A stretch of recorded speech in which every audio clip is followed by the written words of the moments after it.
Lecture میں میں نے آپ کو ناسک کے عہد کے بارے میں ساری ڈیٹیل بتا دی تھی. آج میں آپ کو خواجہ حیدر علی آتش کے بارے میں بتاؤں گی ساری ڈیٹیل. ٹھیک ہے. خواجہ حیدر علی ان کا نام تھا اور آتش جو ہے نا وہ ان کا تخلص تھا. اور جو خواجہ حیدر علی آتش ہیں ان کے آباء و اجداد جو ہیں وہ دہلی کے رہنے والے تھے. نواب شجاع الدولہ کا جب عہد ہوا تو پھر اس میں جو ان کے والد ہیں نا ان کے والد کا کیا نام تھا؟ خواجہ علی بخش. فیض آباد آ گئے تھے. اور جو خواجہ حیدر علی آتش ہیں ان کی پیدائش کہاں ہوئی؟ ان کی پیدائش بھی فیض آباد میں ہوئی، لیکن ابھی وہ جوان بھی نہیں ہوئے تھے، تعلیم بھی پوری مکمل نہیں ہوئی تھی کہ سایہ پدری سے سر اٹھ گیا. ٹھیک ہے. ابتدائی عمر زیادہ تر فوج کے لڑکوں میں گزاری. آپ نے خواجہ حیدر علی آتش کا یہی بتانا ہے کہ ابھی ان کی تعلیم بھی مکمل نہیں ہوئی تھی کہ سایہ پدری سے سر اٹھ گیا تھا، اور زیادہ تر جو ہے نا انہوں نے ابتدائی عمر جو ہے نا وہ زیادہ تر فوج کے لڑکوں میں گزاری. پھر آپ نے یہ بتانا ہے کہ خواجہ حیدر علی آتش نواب محمد تقی کے ہمراہ لکھنؤ آ گئے. وہاں پہ لکھنؤ میں گھر گھر شاعری کا چرچا تھا اور ان کو بھی شعر و سخن کا شوق پیدا ہو گیا. انہوں نے بھی شعر و شاعری شروع کر دی اور کثرت مشق سے فقر استاد ہو گئے. اور آپ نے یہ بتانا ہے خواجہ حیدر علی آتش جو ہیں انہوں نے غزل کے سوا اور کسی چیز کو ہاتھ نہیں لگایا. زبان کی تراش و خراش، صفائی اور پاکیزگی میں اتنی کوشش کی کہ اپنے وقت کے مسلم و ثبوت استاد ہو گئے. ٹھیک ہے، کہ اتنی محنت اور لگن سے کام کیا کہ وہ استاد بن گئے. ٹھیک ہے، آپ نے یہ اس کا بتانا ہے. پھر آپ نے بتانا ہے لکھنوئی شاعری معاشرے کی عکاس. پہلے آپ لکھنوئی معاشرے کے بتائیں گے کہ لکھنوئی معاشرہ جو تھا دولت مند تھا. وہاں پہ جو روپیہ پانی کی طرح بہایا جاتا تھا. وہاں کے لوگ نمائش پسند تھے.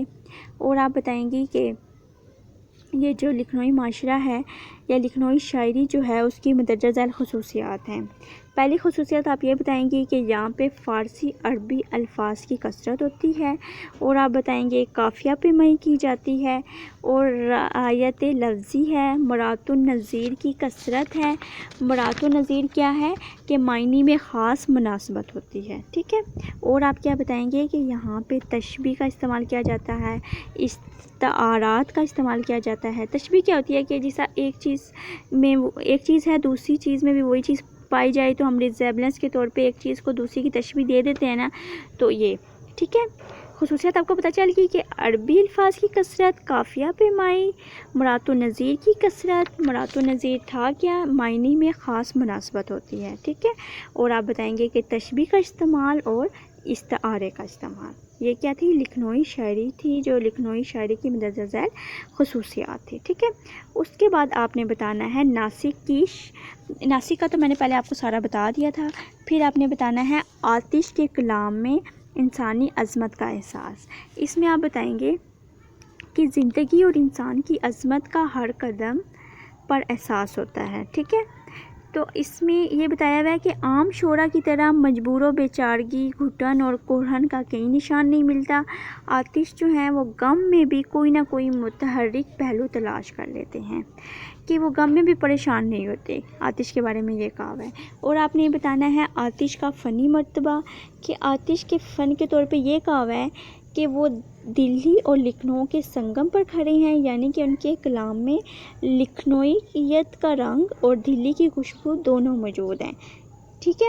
یہ نہیں کہ وہ صرف ہم انہیں کہیں کہ انہیں لکھنؤ سے زیادہ لگاؤ تھا یا دلی سے ہی تھا، انہیں دونوں سے تھا. کہ آتش کا فنی مرتبہ میں آپ کہیں گے کہ لکھنوئیت کا بھی رنگ ہے اور دلی کی بھی خوشبو، یعنی کہ دونوں موجود ہیں. پھر آپ بتائیں گے آتش کے بارے میں آتش کی قلندرانہ مزاج.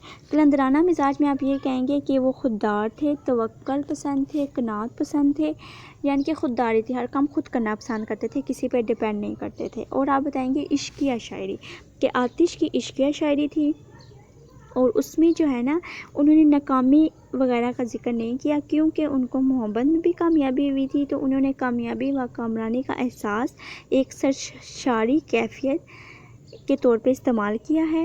اور انہوں نے کیا کہا ہے کہ انسان کے بارے میں بتایا ہے اور اپنی محبت کے بارے میں بتایا ہے کہ ان کی محبت سچی اور پرخلوص محبت ہے. ٹھیک ہے. آگے سمجھ قلندرانہ مزاج میں قناعت پسند کا بتانا ہے کہ وہ خوددار تھے، کسی پہ ڈیپینڈ نہیں کرتے تھے. عشقیہ شاعری میں آپ نے بتانا ہے کہ انہوں نے محبت کے بارے میں بتایا ہے، اپنی کامیابی و کامرانی کے بارے میں بتایا ہے.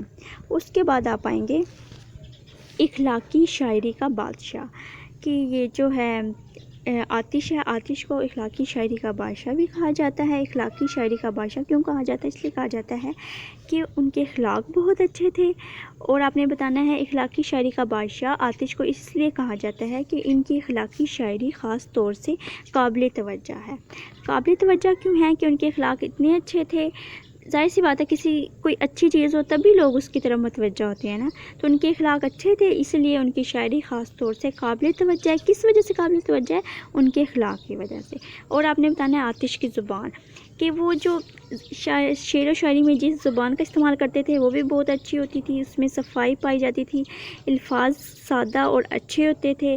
اور آپ نے بتانا ہے کہ وہ جو ان کے شعر اور جو مصرے ہیں وہ اتنے اچھے ہوتے تھے کہ وہ ضرب المثل بن گئے، لوگوں کے لیے مثال بن گئی۔ اور آپ نے بتانا ہے سنت گری کا، سنت گری میں یہ بتانا ہے کہ ان کے جو الفاظ تھے وہ سچے جذبات ان میں پائے جاتے تھے۔ اور آپ نے یہ بتانا ہے کہ آتش لکھنوئی دبستان کا نمائندہ ہے۔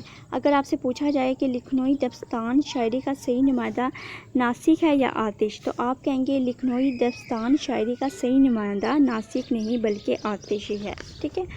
امید کرتی ہوں کہ آپ کو ناسک اور آتش کے بارے میں ساری ایکسپلینیشن سمجھ آ گئی ہوگی۔ اگر سمجھ آ گئی ہے تو کمنٹ میں پلیز بتا دیجیے گا، اور اگر اور ویڈیوز اور ٹاپکس کے بارے میں آپ کو معلومات چاہیے ہوں تو پھر چینل کو ضرور سبسکرائب اور لائک کر دیجیے گا، ٹھیک ہے۔